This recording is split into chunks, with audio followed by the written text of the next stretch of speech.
The overall goal of this procedure is to fabricate a small, ready-to-use cassette that can be applied for visual detection of multiple nucleic acids in a single, easy-to-operate test. This method can help answer key questions in the multiplex nucleic acid detection field, such as genetically modified organisms or GMO detection.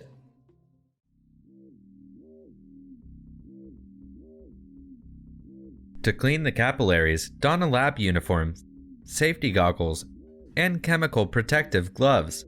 Place capillaries into a beaker. Clean the capillaries with 30 milliliters of acetone for 5 minutes to remove organic matter, and then wash the capillaries with deionized water. Next, prepare the piranha solution by pouring about 10 milliliters of hydrogen peroxide into the beaker.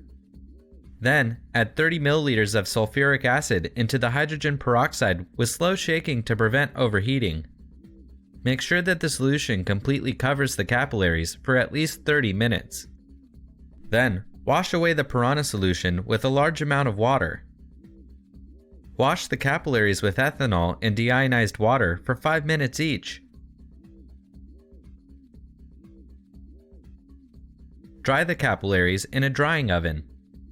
Next, weigh PDMS base and curing reagents with a ratio of 1:1 in a 50 milliliter tube. Typically, mix 5 grams of elastomer base with 5 grams of elastomer curing agent. Stir the mixture thoroughly for about 5 minutes with a glass rod. Place the beaker with PDMS in a vacuum bell jar for 30 minutes for degassing.